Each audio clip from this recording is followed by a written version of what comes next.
What does it take to create a truly great product? If you're a founder, you've probably asked yourself this question more times than you can count.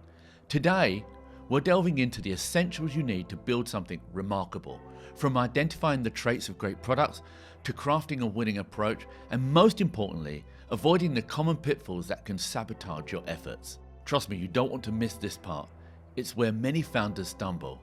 Oh, and we'll also talk about why the right co-founder and team can be your secret weapon. Whether you're just starting out or fine-tuning your approach, this episode will hopefully inspire you and equip you for your journey ahead. Let's dive in. Every great product starts with solving a real problem. It sounds obvious, but you'd be amazed how many founders create something they want rather than what the customer needs. Start by asking yourself, who is the target user? What problem are you solving for them? Is it urgent and important enough for them to pay for a solution?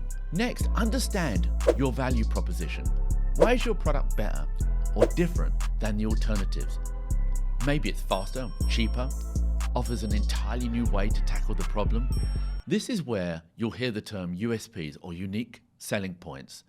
Important note, great products have market-leading USPs which translate to those that are valuable and scalable and well-timed for market entry. And here's the kicker, don't skip the validation. Talk to potential customers early and often.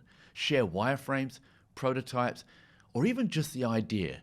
You want to know if people will actually buy, not just compliment you. And finally, remember, execution is everything.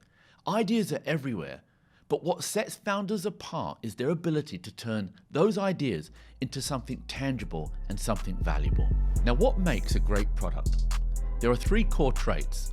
Simplicity. Great products are intuitive and easy to use. Think of apps like Instagram or hardware like the iPhone. They're simple but powerful. Strip away the noise and focus on the core function your users need. Next up is scalability. Your product should grow with demand. If your solution works for 10 customers but breaks with 10,000, it's not ready yet. Scalability is especially critical for startups aiming to disrupt industries. And lastly, emotional connection. Yes, logic drives decisions, but emotion seals the deal.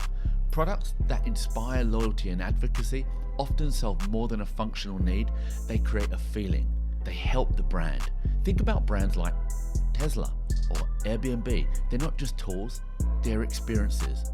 Here's a key tip. Great products evolve. They start out as a minimum viable product or MVP and grow over time. Don't aim for perfection out of the gate, aim for progress. Now, if this feels a little overwhelming, I promise you everyone can build a product with the right know-how. And to help, I'll leave a link to the product development guide in the description below. You'll find that a really good starting point and give you some structure to go through this. Now let's talk about how to approach building your product. Start with small, measurable steps. Begin with your MVP. It's not supposed to be perfect.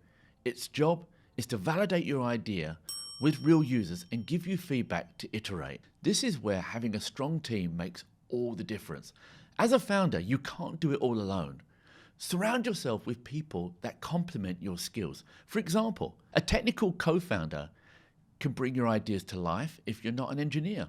A marketing or sales-oriented executive can help position your product in the market. Your team dynamics can make or break your startup. And if you have a co-founder, alignment is key. Make sure you're aligned on vision, roles, and long-term goals.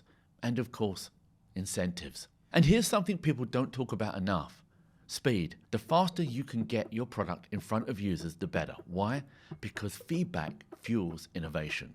All right, let's get to the critical pitfalls you need to avoid, because this is where even the most promising startups crash and burn. Number one, falling in love with your idea. It's not about what you think, it's about what the users need. Don't be afraid to pivot or make tough decisions when the data doesn't support your initial vision. Next up, building too much too soon. Overbuilding is a classic trap. Focus on your MVP and iterate based on real feedback.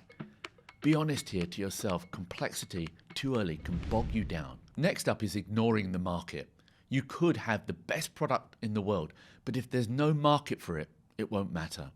Keep your ear to the ground and adapt to shifts in demand. Next is neglecting the team. This one's big. A dysfunctional team can derail even the best product.